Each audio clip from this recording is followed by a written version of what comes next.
Welcome back to Mystery Minds, the channel where we dive into the darkest corners of true crime, uncovering stories that shock, intrigue, and leave us questioning the world around us.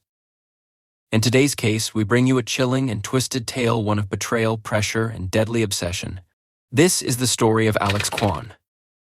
A tale of impossible expectations, jealousy, and a life unraveling at the seams. This case will leave you wondering, how far will someone go to preserve their image of success, and at what cost? Stay with us as we unravel the dark and tragic story of Alex Kwan.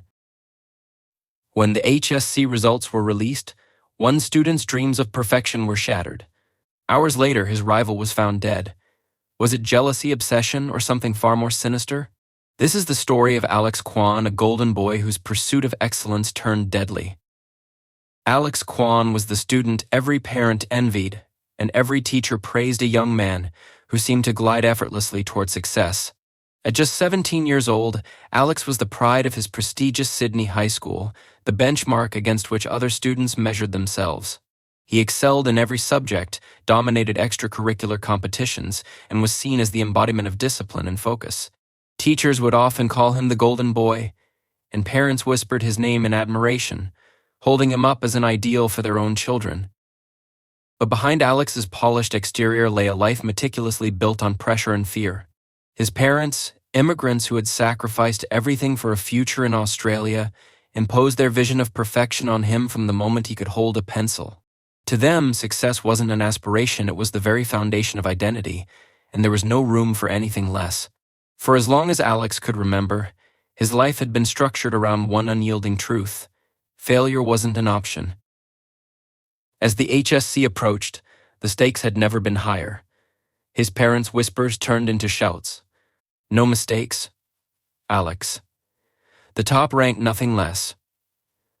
Ranking first in the state was the ultimate prize, a crown that symbolized not only intelligence but also victory in a brutal, unseen competition that consumed students across the region.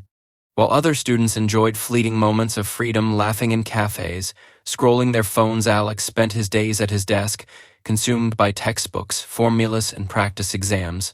Even late into the night, the faint glow of his desk lamp could be seen through his window as he worked through yet another problem, yet another solution. His parents monitored his every move, their expectations like invisible chains around his wrists. To outsiders, Alex's routine seemed superhuman, admirable, even. But those closest to him began to notice the cracks. Dark circles formed under his eyes.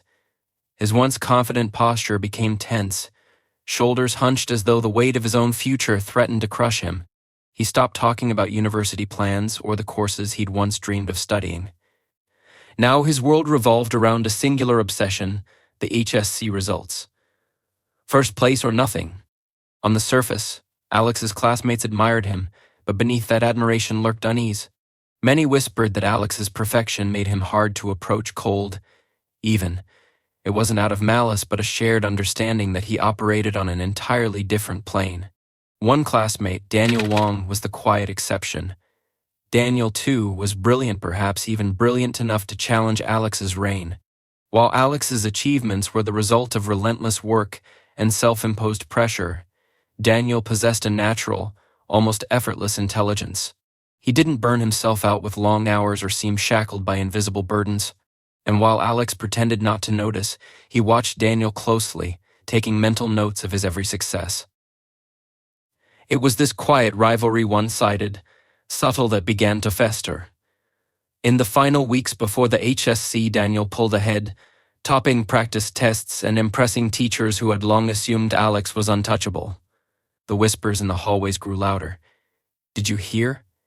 Daniel's closing in on Alex," one student murmured to another.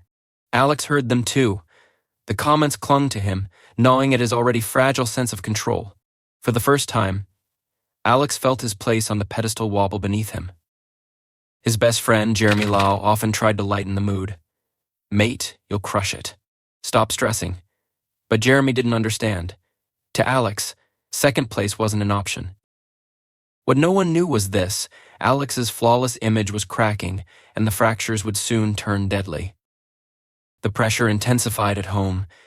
When Alex sat at the dinner table, his parents' words echoed around him, their expectations sharpened into quiet demands. No mistakes, Alex, his father would say, staring at him across the table. His mother would sigh audibly, muttering about the sacrifices they had made and how they couldn't bear to see their son settle for less. By the night before the HSC results were released, Alex had become a shell of the boy his teachers once admired. He sat alone in his room, staring blankly at the glowing screen of his laptop. The anticipation felt unbearable, each passing second pulling him closer to an unknown future. Had he done enough? Would he finally silence the whispers and secure his place at the top? On November 17th, the HSC results were released. The entire state buzzed with excitement. But while students celebrated their scores, Alex Kwan sat motionless in his room. Alex opened the email, hands trembling, breath shallow. The screen loaded, and there it was. Third place. He hadn't ranked first. His eyes scanned the page again and again, as though willing the numbers to change. But they didn't. Third, not first. Third. And then he saw the name at the very top of the rankings, Daniel Wong. Everything around Alex seemed to blur. The congratulatory messages from his classmates, the hushed conversations between teachers, the notifications pinging endlessly on his phone. None of it mattered. In that moment, Alex's world shattered. The unimaginable had happened. Alex placed third in the state. To anyone else, it was an extraordinary achievement. But to Alex, it was the ultimate failure. His parents' disappointment cut deeper than any insult. Hours later, the news broke. Daniel Wong had been found dead in his family's home. Daniel had achieved what Alex couldn't, the coveted first-place rank. The community gasped in shock. It was a brutal, inexplicable tragedy. No one suspected Alex Kwan, at least not yet. The day after the HSC results were released, Daniel Wong's house became a crime scene. The street was swarmed with police cars, the distant hum of sirens breaking the morning calm as yellow tape wrapped around the property, like a sinister ribbon. Inside, officers found Daniel's lifeless body sprawled across his bedroom floor. Blood pooled beneath him, the sharp metallic smell saturating the air. The scene spoke of a struggle, papers scattered, furniture overturned, and a desk chair lying on its side, as though it had been violently kicked away. Yet what gripped investigators most was the absence of a weapon. Whatever had ended Daniel Wong's life had vanished, leaving behind only a maze of questions. The news spread like wildfire. In the hours that followed, group chats buzzed, phone lines rang off the hook, and students gathered in shock outside the school gates. The golden boy was dead. Teachers spoke in hushed tones, their voices trembling as they struggled to comprehend the violence that had invaded their community. A bright, promising life extinguished overnight. How could this happen? Who would do such a thing? Rumors took root quickly, twisting into speculation as everyone searched for answers. At school, the whispers circled back to Alex Kwan. He had been uncharacteristically absent that day, nowhere to be found in the chaos that gripped the campus. Some classmates chalked it up to shock. Others began to wonder if there was more to it. Daniel had taken the coveted first-place rank. Wasn't that reason enough for jealousy? Of course, these thoughts remained unspoken, lurking at the back of minds already overwhelmed by grief. Investigators soon pieced together the days leading up to Daniel's death. They combed through Daniel's life for clues, motives, enemies, and hidden secrets. Friends, only to realize the bright student had a connection to Alex Kwan. What they uncovered shifted their focus to Alex. His behavior had changed weeks before the results were released, a pattern that now painted a troubling picture. Friends mentioned Alex's sudden withdrawal, how he seemed distracted and increasingly agitated whenever Daniel's name came up in conversation. Teachers recalled his icy silence when they praised Daniel's performance in class.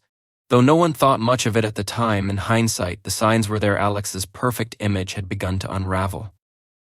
Behind the scenes, police quietly secured access to Daniel's phone and laptop, combing through his conversations for any clues. What they found surprised even the most seasoned detectives. Alex Kwan had been monitoring Daniel in ways that bordered on obsession. Anonymous emails were traced back to Alex's IP address, emails sent to Daniel in the final weeks before the HSC.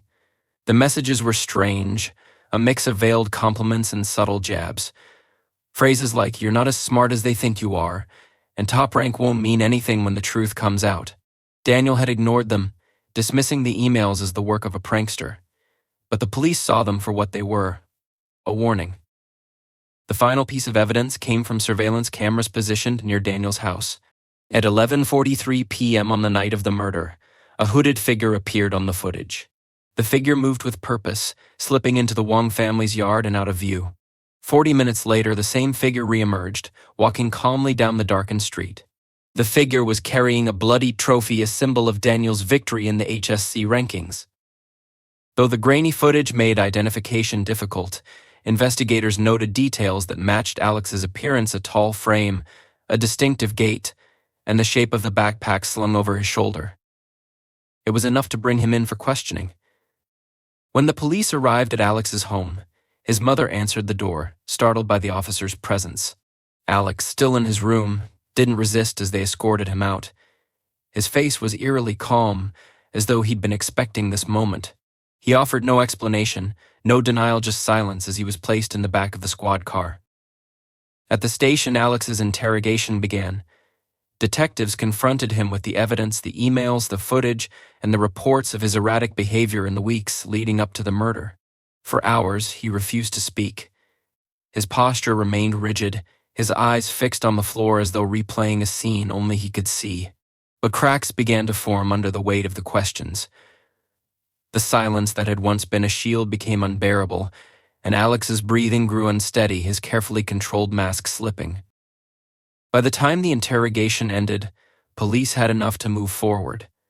A search warrant was issued for Alex's home, where officers turned his bedroom upside down.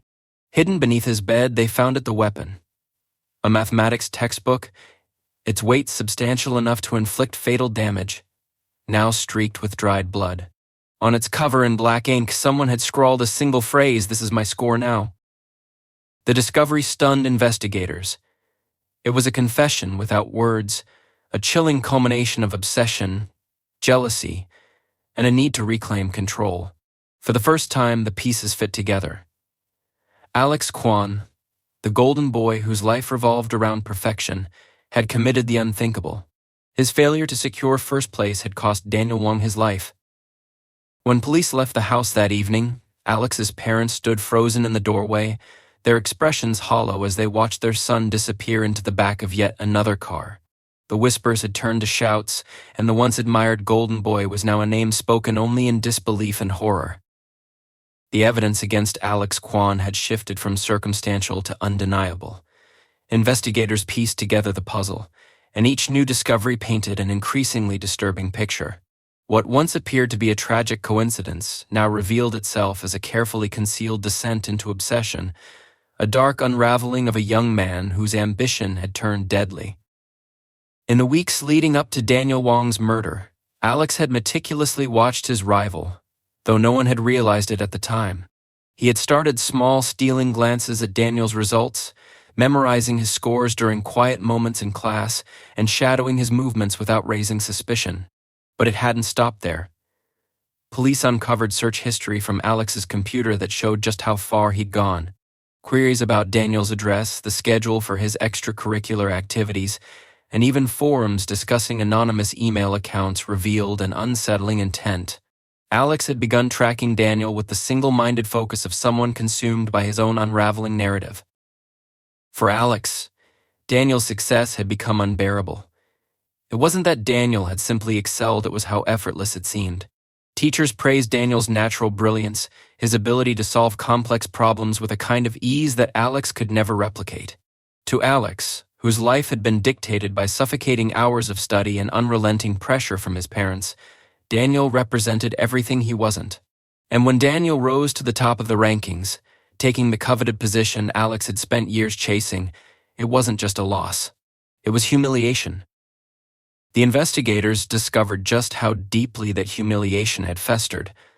Among Alex's belongings, they found a hidden notebook filled with unsettling scribbles and fragments of thought. At first glance, it seemed to be a typical study journal.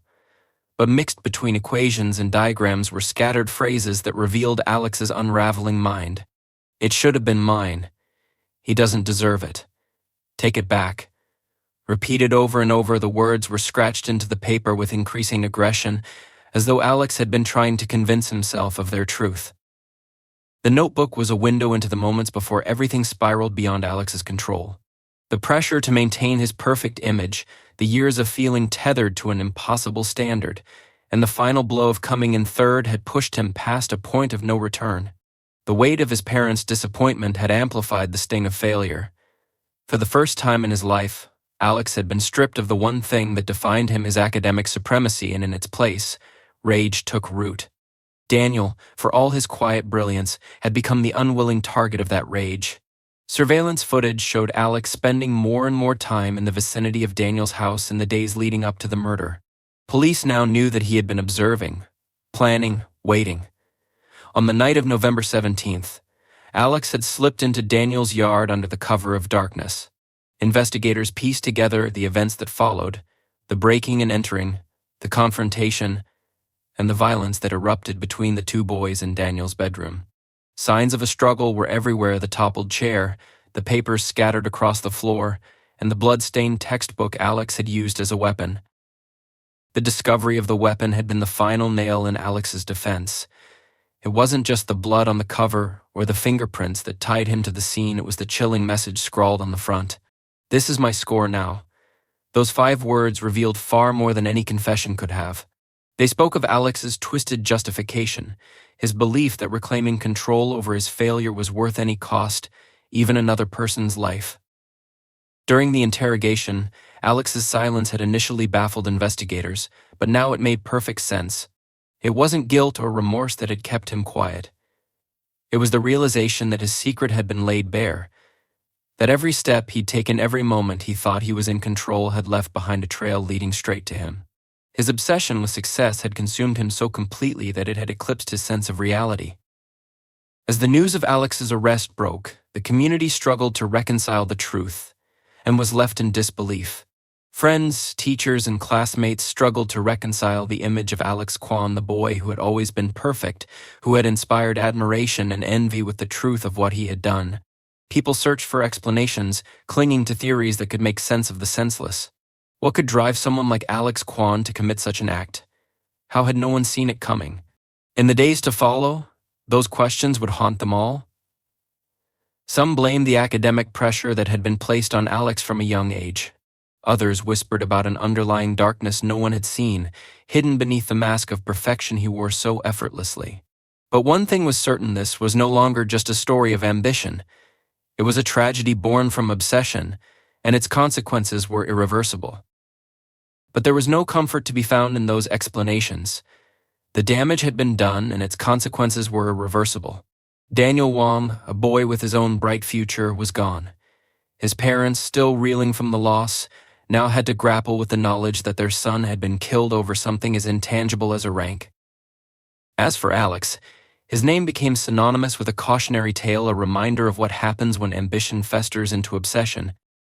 Students, teachers, and families across the state couldn't stop asking the same questions. How could someone so close, someone they trusted, be capable of such violence? And had no one seen the warning signs, or had they simply chosen to ignore them? In the weeks that followed, the whispers never stopped. The golden boy who had everything: grades, promise, and praise, had thrown it all away for a fleeting sense of control. But the most haunting realization was this: deep down, Alex Kwan never thought he had a choice. During his trial, the courtroom was packed. Reporters jostled for space, their cameras capturing every movement, every glance exchanged between Alex Kwan and his parents. The boy, once revered for his brilliance, now sat at the defendant's table, his shoulders slumped and eyes fixed on the polished surface before him. His parents, seated in the row directly behind him, looked hollow. Their carefully cultivated pride, the years of sacrifice and endless expectations, now seemed like a curse. Their perfect son was at the center of a trial that would captivate the nation. The prosecution began by painting a stark picture of Alex's downward spiral. It was a story of unchecked pressure, ambition gone wrong, and an obsession that ended in a brutal act of violence. They walked the jury through the details of Daniel Wong's death, explaining how Alex had spent weeks monitoring his rival, his fixation escalating with every test Daniel aced, every praise he received. Evidence that once seemed ordinary, a notebook, emails, surveillance footage, was now laid bare as the breadcrumbs of a calculated plan. The bloodied mathematics textbook became the centerpiece of the prosecution's argument, both physical evidence and metaphor. The prosecutor emphasized the scrawled message, "This is my score," now calling it proof of Alex's deliberate intent to reclaim what he believed was taken from him. Witness testimonies reinforced the narrative. Classmates spoke of Alex's growing isolation, his visible frustration whenever Daniel's achievements were mentioned. Teachers described the change in his demeanor, how the driven, focused student they had once admired had become distant, distracted, and agitated in the weeks before the HSC results. Alex's defense tried to shift the conversation, arguing that years of relentless academic pressure had pushed him to the edge. They painted a portrait of a boy crushed under the weight of impossible expectations, a life where love was earned through achievement and failure was tantamount to betrayal. Alex's lawyer also argued that years of parental pressure and academic stress had shattered his mental state. Alex was a victim of a toxic culture of perfection, the defense claimed, but the jury didn't buy it. Psychologists were brought in to testify, describing the effects of extreme stress on young minds, how ambition can warp into obsession when coupled with fear. Alex was, they argued, a victim of a system that rewarded perfection at any cost. But it was not enough to erase the facts. The evidence was undeniable. Each day, the tension in the room grew thicker, as though everyone, jury, audience, and even the judge struggled to reconcile the boy in the courtroom with the monster described in testimony. Parents who had once admired Alex now murmured about warning signs they should have seen. Students who once competed against him felt an uneasy relief that they hadn't been the target of his fixation. Daniel Wong's family sat quietly in the front row, their grief a silent presence that cast a shadow over the proceedings. The trial uncovered more details that deepened the tragedy. Investigators revealed that Alex's obsession with Daniel had begun earlier than anyone realized. Through emails and computer records, they discovered that Alex had been tracking Daniel's successes for over a year, building resentment in small increments. It wasn't just about the final HSC results. It was about every little victory Daniel had claimed that made Alex feel smaller, more inadequate. Alex's parents, who had once seen themselves reflected in their son's accomplishments, sat still as the evidence made it clear how deeply their expectations had broken him. The final day of the trial arrived with a chilling weight. In his closing arguments, the prosecutor reminded the jury that while the pressure on Alex was real, it could not excuse what he had done. This was not an accident, not an outburst of momentary rage. Alex had planned his actions, chosen his moment, and stolen a life over a number, a single place in a ranking. The defense's closing statement was quieter, tinged with desperation. They argued for mercy, describing Alex as a boy who had lost his way under pressures no child should bear. But the plea for understanding could not erase the image of Daniel Wong's lifeless body. The jury deliberated for hours, though the outcome felt inevitable. When they returned to deliver their verdict, the room held its breath. Alex sat motionless, as though bracing for impact. He was found guilty of murder. The words echoed through the courtroom, final and heavy. Alex Kwan was sentenced to life in prison. His name, once synonymous with excellence, became a chilling warning of what happens when ambition turns deadly. His parents wept silently, their composure finally cracking as the weight of what had happened became undeniable. Daniel's family, meanwhile, held each other tightly, a quiet, unspeakable relief washing over them that justice, in some small form, had been served. In the days following the trial, the story dominated headlines across the country. Alex Kwan became a symbol of both ambition pushed to dangerous extremes and the unseen consequences of an unforgiving system. Debates flared about the pressures placed on students whether success was worth the price so many were forced to pay. Schools across the nation held assemblies, their principals speaking solemnly about stress, mental health, and the importance of balance. But despite the conversations, the tragedy left scars that would never fully heal. Daniel Wong's friends remembered him as kind and brilliant, a boy whose future had been taken from him far too soon. Alex's classmates struggled with the memory of a peer who had been idolized and feared, unsure how to reconcile their admiration with his monstrous actions. Alex himself was transferred to a juvenile detention center to serve his sentence, his perfect future shattered beyond repair. No one would forget his name or the cautionary tale it carried. The boy who was supposed to be brilliant, destined for greatness, had instead become a warning. He had once held the world in his hands, but in his desperate need to win, he had lost everything. As for Daniel Wong's family, no sentence could bring back their beloved son. The tragedy sparked national conversations about mental health, academic pressure, and the dangerous weight of impossible expectations. Years later, people would still speak of Alex Kwan and Daniel Wong, their names forever entwined. Parents would tell their children the story as a lesson about ambition, envy, and the dangers of chasing perfection.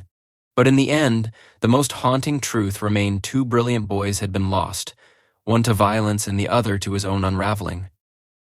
This story serves as a chilling reminder of the lengths some will go to when the pressure to succeed becomes unbearable.